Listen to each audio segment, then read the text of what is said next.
Hi guys, कैसे हैं आप लोग। सो गाइस, वीडियो में हम जेई के क्वेश्चंस कर रहे हैं जो कि जेई मेन जेई 20 जनवरी 2024 अटेम्प्ट में पूछे गए थे अमाइंस चैप्टर के। ओके, सो ये प्लेलिस्ट बनाई हुई है गाइस, चैप्टर वाइज भी और ईयर वाइज भी, उसको जरूर चेक करें, आपको काफी हेल्प होगी।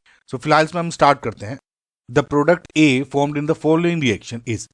देखिए गाइज, ये वाला जो पर्टिकुलर रिएक्शंस हैं डाइजोटाइजेशन वाली, ये बहुत बार पूछी गई। ठीक है, अगर आप देखिए गौर से इसको, जब भी आप अमाइन की reactions, okay, NaNO2 plus HCl के साथ कर रहे हो, देखिए NaNO2 प्लस HCl के बजाय ये क्या दे सकता है आपको, HNO2 प्लस NaCl। ओके, या कभी कभी खाली NaCl नहीं देंगे, सिर्फ HNO2 दे देंगे 0 डिग्री सेंटीग्रेड पे। ओके, सो ये सब रिएजेंट्स दिए जा सकते हैं। तो कुल मिला के ये जो रिएक्शन बन रही है आपकी, वो हो गई डाइसोटाइजेशन की। ओके, तो जब यहाँ Na2HCl दे दो, HNO2 दे दो 0 डिग्री सेंटीग्रेड पे, तो आपको क्या बन जाएगा, यहाँ पर ये NH2 को N2 से रिप्रेजेंट कर दें, N2Cl नेगेटिव कर दें, बेसिकली बेंजीन डाइजोनियम जो सॉल्ट है वो बन गया।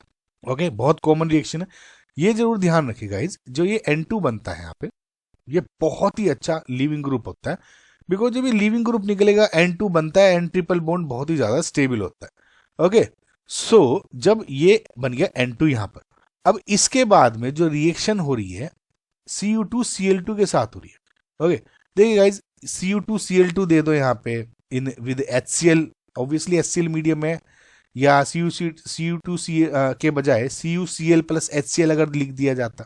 कुल मिला के आपको ये देखना है, जब भी आपका ये N2 पॉजिटिव बन रहा है, तो जो आपके रिएक्शंस करा रहे हैं, देखिए वैसे तो आपको पता होना चाहिए कि ये जो रिएक्शन है डायरेक्ट सेंडमेयर रिडक्शन बोलते हैं इसको, लेकिन अगर आपको ये भी याद नहीं है, मैं आपको एक तरीका बता रहा हूं। अगर यहाँ पे आपको कुछ भी दे दिए जाए कि Cu2Cl2HCl, तो मुझे पता है इसमें Cl आपका नेगेटिव कुछ बन रहा है जो अटैक कर सकता है बेसिकली। जस्ट एजम्पशन, एक सपोज मैं आपको KCl लिख देता, मैं जस्ट एग्जांपल बता रहा हूँ, मुझे ये नहीं पता किससे रिएक्शन हो रही है, मैं अगर यहाँ KCl लिख देता तो मुझे पता है Cl नेगेटिव इस पर अटैक कर सकता है और ये निकल जाएगा।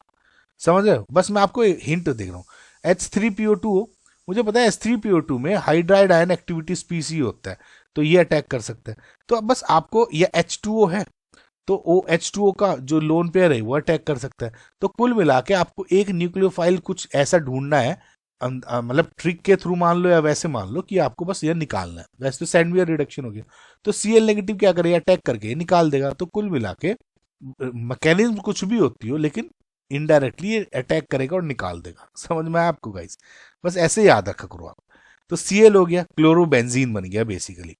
सो इसके अकॉर्डिंग ए ऑप्शन क्या, जो ए बना आपका वो क्या हो गया, इज ऑप्शन नंबर 3। देखिए बहुत स्ट्रेट फॉरवर्ड क्वेश्चन था। नेक्स्ट क्वेश्चन देखते हैं, which of the following reaction is correct. देखिए पहला है RnH2 के साथ HNO2 0 डिग्री सेंटीग्रेड H2O के साथ रिएक्शन कराई हुई है, प्रोडक्ट पूछा हुआ है। देखिए अगर आप फर्स्ट पार्ट तक देखोगे, यानी CH3 CH2 CH2 NH2, ठीक है, जब यहाँ HNO2 0 डिग्री सेंटीग्रेड करते हो आप, तो वी नो कि ये NH2 निकल के N2 पॉजिटिव निकल जाता है, यानी CH3 CH2 CH2 यहाँ पर N2 पॉजिटिव आ जाता है।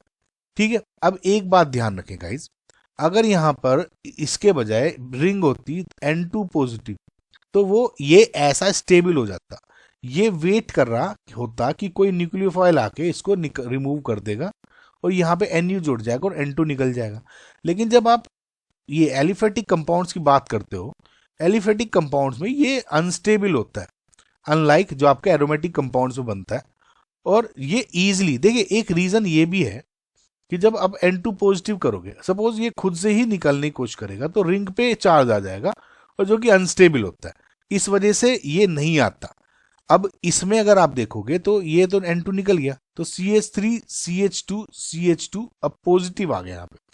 अब एक चीज आपको गाइस देखनी है, मल्टीपल प्रोडक्ट्स बनते हैं। देखिए अब ये तो बन गया, अब H2O अटैक करेगा, हो सकता है H2O इस पे अटैक कर ले, समझ रहे हो, और यहाँ पे CH3 CH2 CH2 H2O positive, okay, और H पॉजिटिव निकल के यहाँ पे क्या जुड़ जाएगा, OH। ओके, सो हो सकता है ये बन जाए, हो सकता है ये रीअरेंज होके CH3 CH2 पॉजिटिव CH3 यहाँ पे आ जाए और OH इसकी जगह जुड़ जाए, समझ। और ये भी हो सकता है कि ये एल्कीन में कन्वर्ट हो जाए, लेकिन क्योंकि 0 डिग्री सेंटीग्रेड है तो मैं इसको नहीं मान रहा अभी। हो सकता था एल्कीन भी हो जाए, है ना, एच है, ये निकल गया, ये यहाँ चला गया। सो मल्टीपल प्रोडक्ट बन रहे हैं, लेकिन अगर आप गौर से देखोगे जो इनिशियली नंबर ऑफ कार्बन थे 3, वो फाइनल प्रोडक्ट्स में भी 3 ही है, समझ में? लेकिन इसमें 3 कार्बन के बजाय 2 कार्बन कर दिए प्रोडक्ट में, जो कि इनकरेक्ट हो गया। समझ में आया गाइस? अब इस सेकंड ऑप्शन को अगर आप देखोगे, एच आई है, ये तो स्ट्रेट फॉरवर्ड है, यानी प्रोटोन पे अटैक करेगा आपका डबल बॉन्ड, और जब ये ब्रेक होगा डबल बॉन्ड तो जो पॉजिटिव चार्ज आएगा वो मोस्ट स्टेबल पोजीशन पे आ जाएगा। अब ये स्टेबल है, यहाँ पे आई नेगेटिव न्यूक्लियोफिलिक अटैक होगा, अब ये जुड़ जाएगा इस पे, यानी ये आपका CH3 एंड I, यानी ये करेक्ट है। इसका मतलब ये तो अभी सही आपको दिख रहा है। इसमें देखिए Br2 यूवी लाइट दे दी है, Br2 देखिए, अगर मैं सिर्फ हीट देता और यूवी लाइट या वगैरह हीट भी हटा दो, चाहे सिर्फ Br2 कर देता, तब ये प्रोडक्ट बन जाता था। या बहुत ही लो हीट कह दूं, बहुत ही लो कम टेम्परेचर हो जाता, तब मैं कहता ये बन जाता। लेकिन यूवी लाइट या बहुत हाई हीट या सनलाइट देने से ये क्या हो जाता है, फ्री रेडिकल मैकेनिज्म होनी शुरू हो जाती है, यानी बेसिकली ब्रोमिनेशन की रिएक्शन है ये, हेलोजिनेशन, क्लोरिनेशन, ठीक। तो फ्री रेडिकल बनेगा इसमें। फ्री रेडिकल कैसे बनेगा, ये most stable position, stable free radical बनाएगा, सपोज यहाँ से H से, तो ये क्या होता है, R फॉर एग्जाम्पल CH3H, ये बॉन्ड ले लेता हूँ, तो ये बॉन्ड टूटता है तो CH3 डॉट H डॉट ये बनता है। गाइस समझ आए आपको? तो इसीलिए इसमें डॉट बन जाएगी, यानी मोस्ट स्टेबल क्या बन जाएगा, ये वाला एलाइलिक पोजीशन पे, करेक्ट। अब बस Br जोड़ देना है आपको, इसमें मैकेनिज्म में घुसने की भी जरूरत नहीं है। तो इसमें जो प्रोडक्ट बनेगा वो ये वाला बनेगा, ना कि ये, इसलिए ये भी इनकरेक्ट हो गया। जो फाइनल जो ऑप्शन है वो बेसिकली जो है वो आपका हॉफमैन ब्रोमोमाइड रिडक्शन, जो रिएक्शन है हॉफमैन ब्रोमोमाइड रिडक्शन, उस पे है। तो स्ट्रेट फॉरवर्ड देखिए क्या होता है, RCOONH2, जब आप Br2KOH या NaOH कुछ ही के साथ रिएक्शन करते हो, NaOH लिख दो, तो RNH2 में कन्वर्ट हो जाता है। तो यानी रिडक्शन क्या हो रहा है, देखिए ये एक कार्बन डिक्रीज हो गया, -1 कार्बन चला जाता है आपके प्रोडक्ट में। इसमें अगर आप देखोगे C2H5CONH2 है, और रिएजेंट हो गए C2H5CH2NH2 ले लिए, लेकिन प्रोडक्ट क्या बनना चाहिए था इसका, C2H5NH2, ये आपका करेक्ट आंसर था, ना कि CH2 वाला। समझ में? इस वजह से ये इनकरेक्ट हो गया। तो फिलहाल जो फाइनल जो करेक्ट आंसर है वो क्या हो गया, ऑप्शन नंबर 2, ठीक है। नेक्स्ट क्वेश्चन देखते हैं। Following is a confirmatory test for aromatic primary amines, identify reagents A and B। देखिए अगेन गाइज क्या हो रहा है, अमीन्स को बेसिकली जो अमाइन है आपका, इस इधर क्या हो गया, एनिलिन हो गया, उसको N2Cl में बेंजीन डाइजोनियम क्लोराइड में कन्वर्ट हो गया। तो सिर्फ और सिर्फ A क्या हो सकता है यहाँ पे, NaNO2HCl लिख दो, या फिर ये वाला HNO2 प्लस NaCl लिख दो। कभी कभी NaCl हम इग्नोर कर देते हैं तो HNO2 लिख देते हैं। ये सब क्या है, 0 डिग्री सेंटीग्रेड पे है, समझ में? तो जब ये वाला बनता है तभी तो आप NH2 को कन्वर्ट कर देते हो N2 पॉजिटिव में, या फिर RNH2 को कन्वर्ट कर देते हो RN2 पॉजिटिव में। हालांकि ये थोड़ा अनस्टेबल हो जाता है, लेकिन बनता तो यही है अगर ये रिएजेंट यूज करोगे। तो ये बन रहा है इसमें, तो A क्या हो जाएगा, NaNO2HCl, HNO2 प्लस NaCl, समझ है? तो ये तो आपका कट गया, अब इन सब में हो जाएगा। अब B से स्कारलेट रेड डाई बन रही है। देखिए गाइज मैंने आपको अपनी डाई वाली वीडियोस में भी बताया हुआ है आवेश केमिस्ट्री चैनल पे। देखिए आप ऑप्शंस भी देखोगे, ये एनिलिन के साथ, देखिए सिंपल सा फंडा होता है, मैं आपको एनिलिन का एग्जाम्पल बना के दिखाता हूँ। देखिए जब आपको N2 पॉजिटिव, ये वाला N3 पॉजिटिव बेसिकली ये वाला होता है N2 जब आप लिखते हो, तो इसमें जब भी आपको रेड डाई बनानी है ना, स्ट्रेट फॉरवर्ड ट्रिक है, ये NH2 है फॉर एग्जाम्पल, तो ये वाला जो है ना NH2 का, ये इसके साथ बॉन्ड बना दो। कैसे, देखिए जैसे ये 3 बॉन्ड है ना, इसको बस एजो लिंकेज बना दो, एजो लिंकेज बोलते हैं N डबल बॉन्ड N को। ये प्लस नेगेटिव हटा दो, N2 है ना, N2 को ऐसे लिखो और बस ये वाला जोड़ दो बॉन्ड, समझ ना? अगर इसमें यहाँ देखिए NH2 है तो इसको वो क्या बोल देते हैं, ये हो गया एनिलिन येलो डाई, समझ में आया? अगर फॉर एग्जाम्पल इधर NH2 के बजाय मैं यहाँ OH लिख दूं तो यहाँ पे भी OH आ जाएगा, समझ में आया? और इसको क्या बोल देते हो आप, अब फिनोल था तो फिनोल ऑरेंज, समझ में? लेकिन इसके बजाय अगर मैं बीटा नेप्थोल ले लूं, यानी बीटा नेप्थोल क्या हो जाती है, ये वाला एग्जाम्पल गाइस, ठीक है। मैंने ये सारे एग्जाम्पल गाइस अपनी वीडियो में समझाए हुए थे, ये रिपीट होते रहते हैं, बहुत कॉमन है। तो इसमें क्या होता है, बीटा नेप्थोल में ये वाला है, ये इससे जुड़ जाता है। समझ में आया आपको?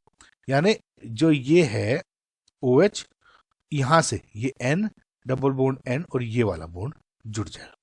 तो ये बेसिकली बीटा जो नेप्थोल है, बीटा नेप्थोल से आपकी यहाँ नेप्थोल, बीटा नेप्थोल है बेसिकली, बीटा नेप्थोल से आपकी नेप्थोल रेड डाई बन जाती है, जिसको आप स्कारलेट रेड डाई लिख दो। ऑप्शंस देख के भी समझ में आ जाएगा आपको, क्योंकि फिनोल ऑरेंज बनती है, यहाँ से एनिलीन येलो बनता है, ये वाला है ही नहीं, ये वाला बन जाता है रेड डाई। ठीक है, तो option number 4 will be your final answer. और ये जो सब रिएक्शन होती है बेसिकली, ध्यान रखिएगा इस बेसिक मीडियम में होता है, NaOH दे देंगे, KOH दे देंगे, वगैरह वगैरह। तो फिलहाल जो करेक्ट ऑप्शन हो गया ऑप्शन नंबर 4। नेक्स्ट क्वेश्चन देखते हैं। The products A and B formed in the following reaction schemes are. देखिए, पहला जो बेंजीन के साथ रिएक्शन आप जो कर रहे हो, कंसंट्रेटेड HNO3 और कंसंट्रेटेड H2O के साथ, H2SO4 के साथ, बेसिकली ये होती है आपकी नाइट्रेशन, ये मैकेनिज्म होती है नाइट्रेशन। तो जब आप कंसंट्रेटेड HNO3 आपको और कंसंट्रेटेड H2SO4 दिख जाए, इसको आप समझें कि ये, इसका मतलब है NO2 पॉजिटिव इलेक्ट्रोफाइल ये, ठीक है। अब इसमें बेसिकली बेंजीन के साथ इलेक्ट्रोफिलिक एरोमेटिक सब्स्टिट्यूशन रिएक्शन हो जाएगी, ठीक है। It's nothing but NO2 positive, और ये एक H हटके बस NO2 फिट हो जाएगा, यानी बेंजीन से नाइट्रोबेंजीन बन गया जब आपने दिया, ठीक है। अब नाइट्रोबेंजीन के साथ में अब SN और HCl के साथ रिएक्शन करा दी। देखिए, ये कॉमन रिडक्शन रिड्यूसिंग एजेंट्स हैं, मैंने आपको पहले भी वीडियोस में अमाइंस की अगर आप देखी होंगी उसमें बताया हुआ। देखिए, SnHCl दे दो, FeHCl दे दो, ठीक है, ZnHCl लिख दो, H2PD लिख दो, समझ रहे, या फिर SN बेसिकली Cl2HCl वगैरह वगैरह कुछ भी कॉम्बिनेशन बना देंगे, टिन और HCl होना, इस तरह से होना चाहिए। ये रिडक्शन है, तो NO2 कन्वर्ट हो जाता है बेसिकली आपका NH2 में, समझ में। तो ये जो आपका एनिलिन है, ये हो गया आपका A। अब इसमें देख लो एनिलिन किस में है, यानी 2, 3, 4 में है, तो यानी 1 कट गया। अब इसकी NaNO2 के साथ रिएक्शन हो रही है HCl की प्रेजेंस में। इसके देखिए, अब NaNO2 HCl के बजाय मैंने आपको कितनी बार बताया कि HNO2 प्लस NaCl भी लिख सकते थे, ठीक है। एट अराउंड 0 डिग्री सेंटीग्रेड पर रिएक्शन होती है, खाली HNO2 भी लिख देते थे 0 डिग्री सेंटीग्रेड। तो कुल मिला के होना क्या है कि जो NH2 है, वो जब आप इसके साथ NaNO2 HCl के साथ रिएक्शन कराते हो, तो एक कन्वर्ट हो जाएगा आपका N2 पॉजिटिव में, यानी डाइएजोटाइजेशन वाली रिएक्शन हो गई। अब फिनोल के साथ रिएक्शन हो रही है इसकी, तो मैंने आपको बताया था कि डाई बन जाएगी, तो फिनोल ऑरेंज बन जाएगा इसमें। देखिए, सिंपल सा फंडा है, आपको मैं ये तो फिलहाल ये हटा देता हूं, इतना तो समझ में आ गया होगा। जब भी डाई की रिएक्शन हो रही है, तो हमेशा आपको, अगर N2 पॉजिटिव है, तो फॉर एग्जांपल इसमें फिनोल ही दे दिया, तो इसमें एक स्ट्रेट फॉरवर्ड मेथड है, क्या, ये जो N2 है इसके साथ ये बॉन्ड यहां बना दो, यानी N2 क्या हो गया, N2 ऐसे लिख दो। हालांकि ये जो N2 पॉजिटिव है ये इस तरह होता है, लेकिन just for the sake of writing, मतलब डायरेक्ट आंसर लिखने के लिए, ये डाइएजो लिंकेज बोलते हो आप इसको, एजो लिंकेज बेसिकली। तो यहाँ पे बॉन्ड बन गया, तो ये हो जाती है फिनोल ऑरेंज, समझ में। तो फिलहाल अभी इसके अकॉर्डिंग तो जो आपका करेक्ट ऑप्शन क्या हो गया, ऑप्शन नंबर 3, ठीक है। देखिए, साइड में एक बता दूं, OH के बजाय अगर मैं यहाँ NH2 लिख देता एनिलिन, तो यहाँ NH2 हो जाता और ये हो जाता एनिलिन येलो। तो बस आपको ये ध्यान रखना है। तो फिलहाल आपका जो करेक्ट आंसर हो गया ये OH है, तो ये OH हो गया ऑप्शन नंबर 3। नेक्स्ट क्वेश्चन देखते हैं। Number of compounds which give reaction with Hinsberg reagent. देखिए, सिंपल सा एक आपका टेस्ट होता है जिसको आप बोलते हो हिंसबर्ग टेस्ट। अब ध्यान रखिएगा, पहले हिंसबर्ग टेस्ट, ठीक है, वो basically primary, secondary and tertiary amines का टेस्ट होता है, ये ध्यान रखना, अमाइंस, ठीक है। अब हिंसबर्ग टेस्ट के अंदर 2 स्टेप आप बेसिकली फॉलो करते हो। For example, primary, secondary and tertiary amines में ले रहा हूं 3। तो पहले स्टेप में जो आप रिएक्शन करते हो, आप इसकी रिएक्शन करते हो हिंसबर्ग रिएजेंट के साथ, टेस्ट के अंदर हिंसबर्ग रिएजेंट। हिंसबर्ग रिएजेंट क्या होता है, basically benzene sulfonyl chloride, okay, जिसका स्ट्रक्चर होता है ये, ओके। सो जब हिंजबर्ग रिएजेंट्स के साथ रिएक्शन होती है तो प्राइमरी अमाइंस व्हाइट पीपीटी बनाते हैं, सिमिलरली सेकेंडरी अमाइंस भी व्हाइट पीपीटी बनाते हैं, लेकिन टर्शियरी अमाइंस व्हाइट पीपीटी नहीं बनाते। यानी हिंजबर्ग रिएजेंट के साथ अगर आप बात कर रहे हो तो सिर्फ प्राइमरी और सेकेंडरी अमाइंस ही रिएक्शन करते हैं, टर्शियरी भी नहीं करते, ठीक है। उसके बाद आगे क्या होता है हिंजबर्ग टेस्ट में कि केओएच करते हैं तो व्हाइट पीपीटी ये डिसॉल्व हो जाता है, इसमें सेकेंडरी वाला डज नॉट डिसॉल्व। अब इसमें तो पीपीटी नहीं बनाता, ये तो बात ही नहीं होती।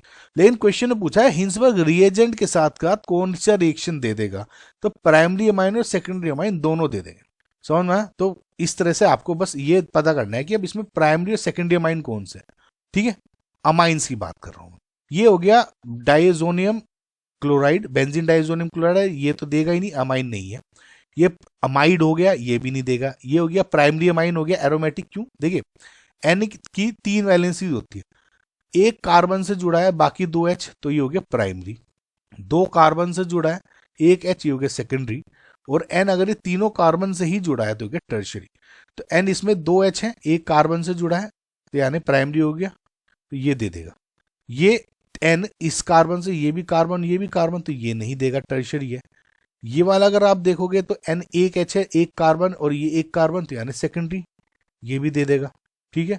सिमिलरली ये टर्शियरी, ये नहीं देगा। ये प्राइमरी है, ये दे देगा। ये 1 H है, 2 कार्बन, सेकेंडरी, ये भी दे देगा, ये नहीं देगा। ये प्राइमरी अमाइन, ये क्यों नहीं देगा गाइस, क्योंकि ये तो अमाइन ही नहीं है ना, ये प्राइमरी अमाइन है तो ये भी दे देगा। और ये अमाइड है, अमाइन नहीं है, अमाइड है, तो ये भी नहीं देगा।